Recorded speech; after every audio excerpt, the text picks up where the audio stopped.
Right, ladies and gentlemen, good news dzatotanga. Vamwe vanoti it's bad news, but inini ndakadzitarisa dzinogona kuita good news idzi.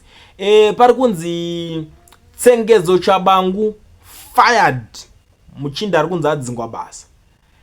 Fresh tensions have erupted within the already fractured Citizen Coalition for Change (CCC) as acting president Washman Ngube clashed with Tsengezo Tshabangu over leadership claims, intensifying the party's internal crisis. Ngube, who roasts the president with Tendai Biti, publicly dismissed Tshabangu, describing him as an ordinary party member with no authority to influence the party's direction. Ndo mashoko ari kubuda ari kutaurika iko zvinezvi kuti aiwa, this guy is just a card carrying member, angova a ordinary member like munhu wese anenge achizvita ari kusapota bato reCitizen Coalition for Change.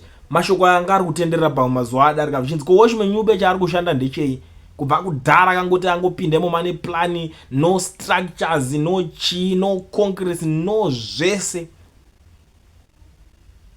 But the situation iripo iko zvinezvi yachinja. The situation is very tense right now. Political party yacho vanhu haisisina futi support ameno kuti vari kusapotana nani, but vakunzi ndo zvakuitika iko zvinezvi zvakutaura kuti zvavharana veduwe.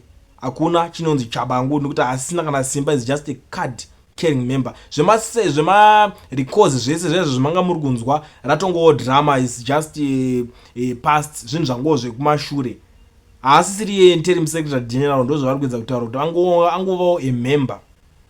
But I don't know, vanhu opposition, you know, politics is a dead game. Pamwe vari kuzivana varida kunzwai kuti mudzoke kunotanga kuno like their political party. Munongoziva kuti vakomana vacho hasi relevant. Vakambozvitry kamuna 2005 ana Ngube kuti vanitry kuno vachinosiyana tsvangirai vakunovhura imwe political party. Zvikaramba ikoko. Because hakuna kana one chinja akamboita chakapasawo. It's just a failure like vamwe vanhu vese. Anditi. So ndo nyaya irimo muground iko zvino. I don't know, munoonose munondiudzawo in the comment section maonero enyu. Tikusangana nenyaya panapa imwe iri kupisa. Coventry says National Sports Stadium to be ready for next Warriors home matches. Ndo nyaya iri kupopotwa na advocate Fadza Mahere. Vari kuti the national budget was finalized in December 2023. In February 2024, when everyone knew what the budget allocations were, Honorable Case Coventry made a public undertaking the Warriors would be able to play international matches at the National Sports Stadium. What's your point? Naiva KST na nhasi here vanhu vari kutambira kujoza kupolo kwanu ngokani, ndo nyaya iri kunzi iri kunetsa panapa. Ameno kutiwo vari kunzi muri kuzozvifambisawo sei, ndo nyaya dzimwe dzenyaya dzirimo dziri kupisa iko zvinezvi. Ende maZimbabweans vari kubuda panapa vari kuti we can't sweep this under the carpet. KST is a disaster of monumental proportions.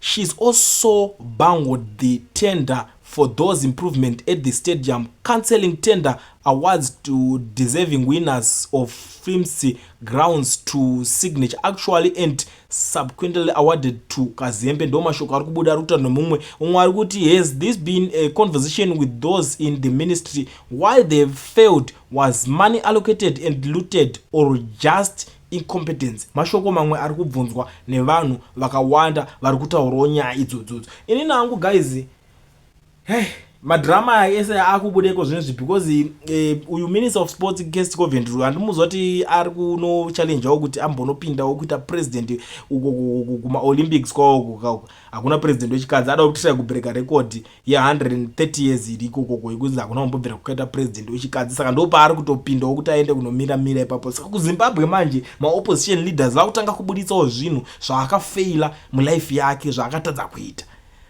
Iwondo I don't know kuti nyaya idzi munodzoona sei guys, ndo nyaya dziripo, ndo ma updates aripo kuti mungorarama chingoziva zvinhu zviri kuitika. I don't know kuti nyaya idzi munodzoona sei. You tell me what you think in the comment section. Ndinenge ndakamirira kuzivisana nemi zvimwe zvinhu zvinenge zvichiitika.